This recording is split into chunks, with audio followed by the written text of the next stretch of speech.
बहुत साल पहले का बात है। सुंदरबन नाम का एक बहुत बड़ा हरा भरा जंगल था। उस जंगल में बहुत सारा जानवर अपने राजा के साथ मिलजुल कर रहते थे। उस जंगल का राजा था शेर खान। वो जंगलों के जानवरों की अच्छी तरह से देखभाल करते थे। शेर खान जानवरों की कोई भी मुसीबत में मदद करते थे। इस प्रकार उस जंगल में सभी जानवरों की दिन अच्छी तरह बीत रही थी। एक दिन एक भेड़िया उनके बीच रहने आया। उनको देख बंदर स्वागत करने लगा। अरे देखो देखो, हमारा जंगल कितना सुंदर और शांत है कि दूसरे जंगल के जानवर भी यहाँ रहने आए हैं। अरे कौन है वह जो हमारे बीच रहने आया है? वो देखो, वहाँ पेड़ के नीचे खड़ा है। और भेड़िया भाई, हमारे जंगल में तुम्हारा स्वागत है। इस जंगल में हम सब मिलजुल कर रहते हैं, तुम भी हमारे साथ रहो। बंदर की बात सुनकर भेड़िया थोड़ा आगे आता है, फिर कहता है, अरे आप लोगों का बहुत बहुत धन्यवाद जो आप लोगों ने हमें यहाँ रहने का मौका दिया। मैं हमेशा आप लोगों के साथ मिलजुल कर रहूंगा। भेड़िए के बारे में हाथी और हिरनी आपस में बात करने लगे। देखने में तो वह शांत ही लग रहे हैं, लेकिन क्या वह हमारे साथ मिलजुल कर रह पाएंगे? मुझे भी वह शांत ही लग रहा है, लेकिन फिर भी हमें इतना जल्दी उस पर विश्वास नहीं करना चाहिए था। वह आज ही हमारे जंगल आए हैं, हम इसके बारे में कुछ भी नहीं जानते। हमें इस पर नजर रखना होगा, क्योंकि हमें अभी नहीं पता है कि उसके दिमाग में क्या चल रहा है। फिर हाथी और हिरनी अपने घर की तरफ चलने लगते हैं। भेड़िया भी उनके पीछे पीछे आने लगता है। भेड़िया को साथ में आते देख हाथी और हिरनी रुक जाता है। फिर भेड़िया हाथी से कहता है, अरे हाथी भाई, आप बहुत अच्छे हो और मददगार भी। अरे अरे, ऐसा नहीं है। हर जीव अपने कर्म से बड़े होते हैं। मैं तो बस अपना काम कर रहा हूँ। हाथी भैया, मैं घर जा रही हूँ, मेरे बच्चे घर में अकेले हैं। अच्छा फिर ठीक है, मुझे भी जाना पड़ेगा, बहुत देर हो गया। अरे हिरनी बहन, मुझे आपसे थोड़ा बात करना है। अच्छा ठीक है, जल्दी बताइए, क्या बात करना चाहते हैं? मुझे अपना घर भी जाना है। कुछ ज्यादा नहीं, मुझे इस जंगल के राजा के बारे में जानना है। हमारे जंगल का राजा शेर खान है और वह बहुत अच्छा है। वो हम सबकी सुरक्षा करता है और सबकी मदद भी करता है। इस तरह बात करते करते भेड़िया हिरनी के घर तक पहुंच जाता है। हिरनी बहन, क्या आप यहीं पे रहते हैं? यही आपका घर है? हाँ हाँ, यही मेरा घर है। यही मैं अपने बच्चों के साथ रहती हूँ। आज से मैं आपका नया दोस्त हूँ। मुझसे कोई भी मदद चाहिए तो आप मुझे बुला लीजिएगा, ठीक है? अभी मैं चलता हूँ। यह कहकर भेड़िया वहाँ से चला जाता है। फिर हिरनी मन ही मन कहती है, कितना अच्छा है हमारा नया साथी, दिल का बहुत साफ लगता है। इस तरह कुछ दिन बीत जाने के बाद जंगल में एक एक करके जानवरों के बच्चे गायब होने लगते हैं। सभी बहुत चिंतित हो गए कि आखिर उन सब के बच्चे गायब कैसे हो रहे हैं। मुझे कुछ समझ में नहीं आ रही है कि आखिर हमारे बच्चे कैसे गुम हो रहे हैं, क्या कारण हो सकता है। मुझे बहुत डर भी लग रही है। हमारे बीच तो ऐसा कोई नहीं है जो अपने ही बच्चे को नुकसान पहुंचा सकता है। मुझे लगता है जंगल में कोई भूत और पिशाच का प्रकोप बढ़ गया है। यह तो बहुत गलत हो रहा है। हमारे साथ कौन ऐसा कर सकता है? आप लोगों को अगर मेरी कुछ मदद चाहिए तो मैं हमेशा आप लोगों के लिए तैयार हूँ। मुझे लगता है हम सबको मिलकर इस समस्या का समाधान ढूंढना चाहिए। फिर सब मिलकर राजा के पास जाते हैं और अपने बच्चों की गायब होने की शिकायत करने लगते हैं। अपनी प्रजा की ऐसी बातें सुनकर राजा शेर खान बहुत दुखी हो जाता है। हमारे जंगल में यह सब क्या चल रहा है? हमारे जंगल तो सबसे शांत था, लेकिन पता नहीं हमारे जंगल को किसी की नजर लग गई है। खैर, आप लोग जाइए, मैं इस समस्या का कोई उपाय सोचता हूँ। फिर सभी जानवर अपने अपने घर वापस लौट आए और सब डर डर के रहने लगे। इधर हाथी हिरनी के घर पर जाकर इस समस्या का बात करने लगे। अब हम लोगों को ज्यादा सतर्क रहना होगा। कब क्या हो जाए कुछ बोल नहीं सकते। हाँ, आप सही बोल रहे हैं हाथी भैया। जब तक वह पकड़ा नहीं जाता, हम लोग को सावधान रहना होगा। तभी खरगोश वहाँ पर भागते हुए आता है और कहता है, अरे कोई मेरे बच्चे को बचा लो, कहीं नहीं मिल रहा है मेरा बच्चा, कोई मदद करो मेरी, कोई मदद करो। अरे यह तुम क्या कह रहे हो? अभी तो सब ठीक ठाक चल रहा था, अभी क्या हो गया? हे भगवान, ये सब क्या हो रहा है? हाँ, मैं अपने बच्चों को घर में अकेला छोड़कर बाहर काम करने गई थी। जब मैं काम करके वापस आई तो मेरा बच्चा नहीं था। मैंने सारे जगह ढूंढ लिया लेकिन वह कहीं नहीं मिले। अब मैं क्या करूं, कहाँ जाऊं? हे भगवान, यह क्या जुल्म हो रहा है हमारे बच्चों के साथ। अब तो मुझे और भी ज्यादा डर लगने लगा है। मुझे लगता है हमारे बीच कोई जासूस है जो हमारे पल पल की खबर हमारे दुश्मनों को बता रहा है। यह बात तो तुम बिल्कुल सही कर रही हो, मुझे भी इस बात पर शक हो रहा है। ठीक है, अभी मैं चलती हूँ, मुझे बहुत देर हो गई है, मेरे बच्चे घर पे अकेले हैं। इतना कहकर वह सब अपने अपने घर चले जाते हैं। अगले दिन हिरणी अपने बच्चों को घर में अकेला रखकर जंगल में जाती है खाना ढूंढने के लिए। खाना ढूंढते ढूंढते उसे बहुत देर हो जाती है। अरे बाप रे, खाना ढूंढने में बहुत देर हो गई। मेरे बच्चे घर पर अकेला है, मुझे अब जल्दी घर जाना है। मुझे नहीं पता कि मेरे बच्चे घर पर ठीक है या नहीं। भगवान मेरे बच्चे को कोई नुकसान ना हो। इतना कहकर हिरणी भाग के अपने घर की ओर जाती है। जब वह अपने घर पहुंचते हैं तो देखते हैं कि बच्चा तो वहां पर है ही नहीं। फिर वह बाहर आकर रोने लगती है। हे भगवान, मेरे बच्चे नहीं है, अब मैं क्या करूं? आज मेरा भी बच्चा गायब हो गया। हिरणी का रोने का आवाज सुनकर खरगोश वहां पर आ जाता है। क्या हुआ हिरणी बहन, तुम रो क्यों रही हो? आज मेरा भी बच्चा गायब हो गया है। मैं बाहर गया था खाना लाने, जब मैं वापस आकर अपने घर आया तो देखा कि वहाँ पे मेरा बच्चा नहीं है। अब मैं क्या करूं? शोरगुल सुनकर हाथी भी वहां पर आ जाता है और सारी बात सुनने के बाद बोलता है, एक बार वह दरिंदा अगर मेरे हाथ आ जाए तो मैं उसे अपनी सूर में लपेट कर पटक पटक कर उसको चटनी बना दूंगा। बात करते करते उन लोगों को भेड़िया पर शक हो जाता है और वह सब मिलकर उसकी शिकायत राजा से करने जाते हैं।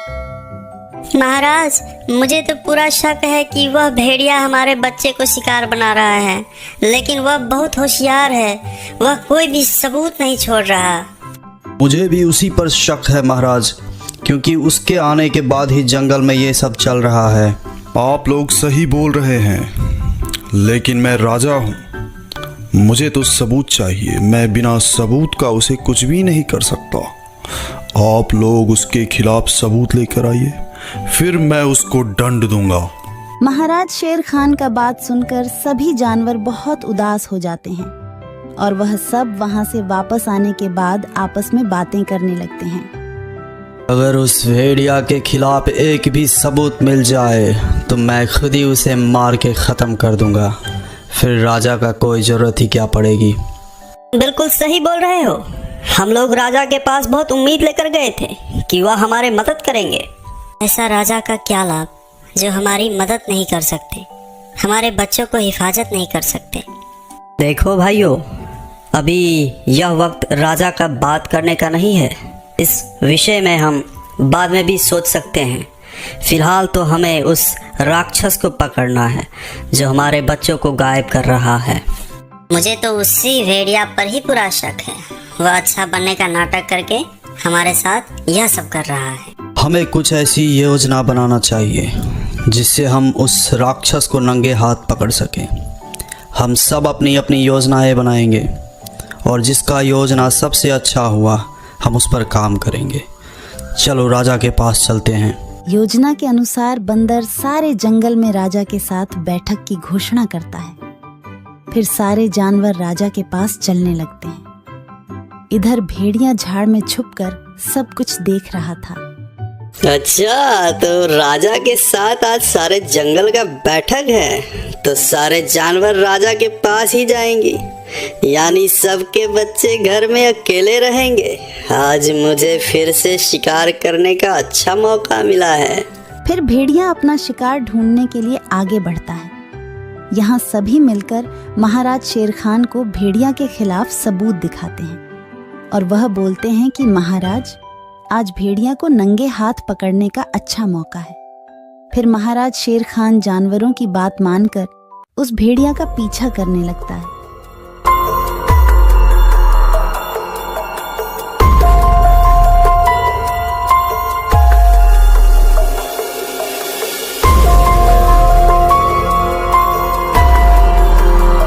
भेड़िया खरगोश के घर के सामने आकर खड़ा हो जाता है और इधर उधर देखकर उसके घर के अंदर चला जाता है। महाराज शेर खान भी उसके पीछे पीछे अंदर चला जाता है और वह अंदर जाकर देखते हैं कि उस भेड़िया ने खरगोश के बच्चे को शिकार करने ही वाला था कि वह उस पर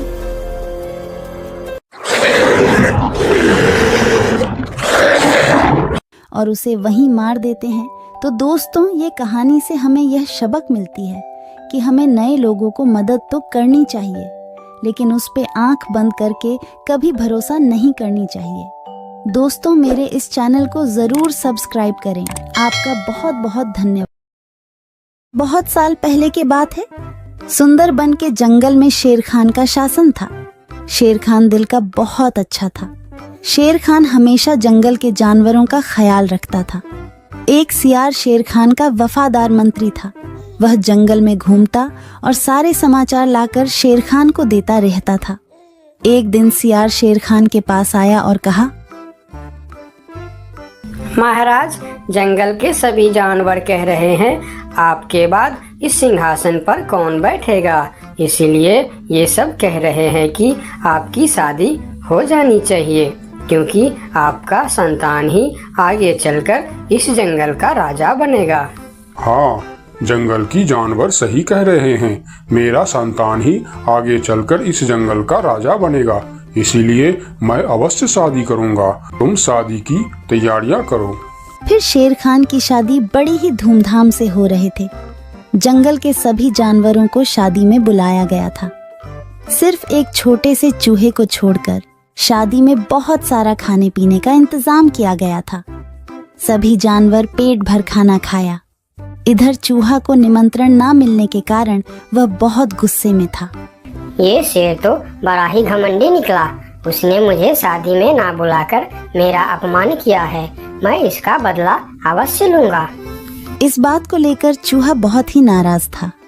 वह मन ही मन सोचने लगा कि इसका बदला कैसे लिया जाए। कुछ देर सोचने के बाद वह एक योजना बनाता है। मैं भी शादी करूंगा। हाँ, मैं भी शादी करूंगा। बड़ी धूमधाम से शादी करूंगा और शादी में उस शेर को छोड़ के सभी को आमंत्रित करूंगा। हाँ, यही ठीक रहेगा। फिर चूहे ने शादी करने का फैसला कर लिया और वह अपने लिए एक दुल्हन ढूंढने निकल पड़ा। थोड़ी दूर जाने के बाद उसे एक दुल्हन दिखाई पड़ा। फिर चूहे ने उसके पास जाकर कहा, शादी तो मैं कर लूं, लेकिन इसके साथ से तो मैं बिल्कुल नहीं शादी करूंगा। मेरी दुल्हन तो उस घमंडी शेर के दुल्हन से भी सुंदर और शक्तिशाली होनी चाहिए। फिर चूहा आगे जाकर एक पेड़ के नीचे रुक गया। दुल्हन की खोज को लेकर चूहा चिंतित हो गया। वह सोच रहा था कि भला इतनी सुंदर और शक्तिशाली दुल्हन उसे कहाँ मिलेगा। यह सोचते सोचते वह चल ही रहा था कि उसकी नजर आसमान की तरफ गई। उसने देखा कि सूर्य भगवान आसमान में चमक रहे हैं। तभी उसके दिमाग के बत्ती जली। अरे वाह, सूर्य भगवान तो सबसे शक्तिशाली है। कितना तेज है उनका। यही ठीक रहेगा। उनकी बेटी सुंदर भी होगी और शक्तिशाली भी। फिर चूहा एक पेड़ के नीचे ध्यान लगाते हुए बैठ गया और सूर्य भगवान को तपस्या करने लगा। ओम सूर्याय नमः, ओम सूर्याय नमः, ओम सूर्याय नमः। इधर चूहे को तपस्या करते हुए देखकर सूर्य भगवान बहुत आश्चर्य हुए कि यह नन्हा सा चूहा उनकी तपस्या क्यों कर रहा है। फिर सूरज भगवान चूहे के सामने प्रकट हुए। बोलो नन्हे से चूहे, तुम मेरे तपस्या क्यों कर रहे हो? क्या चाहिए तुमको? तुम जो मांगोगे मैं तुम्हें वह सब दूंगा। हे भगवान, आप आगे। मुझे तो अपनी आंखों पर यकीन नहीं हो रहा है कि एक नन्हा सा चूहे की बात सुनकर आप मेरे पास आ गए। हाँ, मैं सचमुच तुम्हारे पास आया हूँ। बोलो तुम्हें क्या चाहिए? भगवान, मैं शादी करना चाहता हूँ। अरे वाह, यह तो बहुत ही अच्छी बात है। इसमें मैं तुम्हारा क्या मदद कर सकता हूँ? मैंने यह प्रण किया है भगवान कि जो दुनिया में सबसे ज्यादा शक्तिशाली होगा मैं उसके बेटी से ही शादी करूंगा, और आप इस दुनिया में सबसे शक्तिशाली हो, इसीलिए मैं आपकी बेटी से शादी करना चाहता हूँ। चूहे की बात सुनकर सूर्य भगवान सोच में पड़ जाते हैं कि मैं इस छोटी सी चूहे के साथ अपनी बेटी का शादी कैसे कर सकता हूँ, और फिर उन्होंने मन ही मन सोचने लगे, यह चूहा तो बिल्कुल पागल लग रहा है। इससे भला मैं अपनी बेटी की शादी कैसे करवा सकता हूँ? कुछ भी करके मुझे इससे छुटकारा पाना ही होगा, मगर कैसे? मुझे जल्दी कुछ करना पड़ेगा। तभी उनके मन में एक ख्याल आया और उन्होंने चूहे से कहा, अरे यह तो बहुत ही अच्छी बात है कि तुम मेरी बेटी से शादी करना चाहते हो। मुझे अपनी बेटी के लिए तुमसे अच्छा वर और कहाँ मिलेगा? सूर्य भगवान का बात सुनकर चूहा मन ही मन बहुत खुश हो गया और उसके मन में लड्डू फूटने लगे। तभी सूर्य भगवान बोलते हैं, लेकिन एक समस्या है, मैं दुनिया का सबसे शक्तिशाली नहीं हूँ, और तुमने प्रण किया है कि जो दुनिया में सबसे ज्यादा शक्तिशाली होगा तुम उसी के बेटी से शादी करोगे। अगर तुमने मेरी बेटी से शादी की तो तुम्हारा प्रण टूट जाएगा। हे भगवान, ये आप क्या बोल रहे हो? आपसे भी शक्तिशाली? आपसे शक्तिशाली भला इस दुनिया में और कौन हो सकता है? मुझसे शक्तिशाली तो वह बादल है जो अपने परछाई से मुझे भी ढक देता है। यह सुनकर चूहा आसमान की तरफ बादल को देखने लगा और बोला, अगर बादल आपसे भी ज्यादा शक्तिशाली है तो मैं फिर उसकी बेटी से ही शादी करूंगी। आप उसे नीचे बुलाइए। फिर सूर्य भगवान ने बादल को नीचे बुलाया और बादल उनकी बात मानकर धीरे धीरे नीचे आया। बादल जी, मैं आपकी बेटी से शादी करना चाहता हूँ क्योंकि आप दुनिया के सबसे शक्तिशाली हो। मैं अपने आप को बहुत बड़ा भाग्यमानी समझूंगा अगर आपकी विवाह मेरी बेटी से हुई, लेकिन मैं दुनिया का सबसे शक्तिशाली नहीं हूँ। मुझसे शक्तिशाली तो हवा है जो हमें भी उड़ाकर दूर चला जाता है। अच्छा, तो यह बात है। ठीक है, फिर मैं हवा की बेटी से ही शादी करना चाहता हूँ। आप हवा को बुलाइए। फिर बादल ने हवा को बुलाया और हवा धीरे धीरे करके नीचे आया। फिर चूहा ने अपनी विवाह का प्रस्ताव हवा को बताया। फिर हवा मुस्कुराते हुए बोली, मुझे बहुत अच्छा लगेगा अगर मेरी बेटी की विवाह आपके साथ होता है, लेकिन मैं दुनिया का सबसे शक्तिशाली नहीं हूँ। मुझसे शक्तिशाली तो पर्वत है जो हमारे हवा के झोंकों को भी रोक देता है। आप उनकी बेटी से ही शादी कीजिए। फिर पर्वत को भी बुलाया जाता है और चूहे ने पर्वत के सामने भी अपना प्रस्ताव रखता है। पर्वत जी, आप दुनिया का सबसे शक्तिशाली है और मैं आपकी बेटी से शादी करना चाहता हूँ। क्या आपको कोई ऐतराज है? मुझे भला क्या ऐतराज हो सकता है? आप मेरी बेटी से विवाह करना चाहते हैं, यह बहुत ही अच्छी बात है, लेकिन मैं भी दुनिया का सबसे शक्तिशाली नहीं हूँ। ये आप क्या कह रहे हैं? मैं यकीन नहीं कर सकता कि आपसे शक्तिशाली भी दुनिया में और कोई होगा। हाँ है, मेरे शिखर पर एक मोटा सा चूहा रहता है। वह मुझे रोज कुतर कुतर के वहाँ एक बड़ा सा सुरंग बना लिया है और उसमें अपने बच्चों और परिवार के साथ रहता है। वह मुझसे भी शक्तिशाली है। आप उसी के बेटी से क्यों नहीं शादी कर लेते? अगर ऐसी बात है तो फिर आप मुझे ले चलो उसके पास। मैं उसके बेटी से ही शादी करना चाहता हूँ। फिर सब मिलकर उस मोटे चूहे के पास जाता है और उसके पास उस नन्हा सा चूहा का शादी का प्रस्ताव रखता है। फिर जब नन्हा चूहा उस मोटे चूहा की बेटी को देखते हैं तो वह उसे बहुत पसंद आता है और फिर उन दोनों का शादी बहुत ही धूमधाम से होता है। नन्हे चूहे ने जंगल की सारे जानवरों को निमंत्रण दिया, लेकिन शेर से बदला लेने के लिए उसने उनको निमंत्रण नहीं भेजा। जब शेर खान को इस बात की खबर होती है तो शेर खान बहुत ही गुस्सा हो जाता है और अगले दिन सियार को उस चूहे के पास भेजता है और बोलता है, उस चूहे को कल मेरी दरबार में हाजिर करो। अगले दिन सियार उस चूहे को बुलाने के लिए उसके घर पर जाता है। अरे चूहा भाई, तुमको शेर खान ने याद किया है, जल्दी चलो। चूहा सियार के साथ शेर खान के दरबार में जाता है। उसे देखते ही शेर खान चिल्लाकर बोलते हैं, क्यों रे चूहे, तुम्हारी इतनी बड़ी दुस्साहस। तुमने अपनी शादी में जंगल की सभी पक्षी और जानवरों को निमंत्रण दिया और तुमने मुझे बुलाना सही नहीं समझा। मैं इस जंगल का राजा हूँ और सबसे शक्तिशाली भी। अगर मैं चाहूँ तो तुमको एक झटके में खत्म कर सकता हूँ।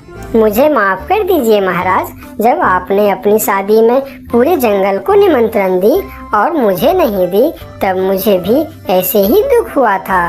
यही एहसास दिलाने के लिए मैंने आपको निमंत्रण नहीं दिया। मुझे माफ कर दीजिए। क्यों रे सियार, तूने ऐसा क्यों किया? मैंने तो तुमको बोल दिया था कि जंगल के कोई भी पशु पक्षी छूटनी नहीं चाहिए। फिर तुमने इस चूहे को निमंत्रण क्यों नहीं दिया? मुझे माफ कर दीजिए महाराज, गलती हो गई। मैंने सोचा यह छोटा सा जीव, इसको क्या निमंत्रण देने का, इसलिए मैंने इसे छोड़ दिया था। मुझे आप माफ कर दीजिए। ठीक है, अगले बार से ध्यान रखना। मेरे लिए जंगल का हर जीव एक जैसा है।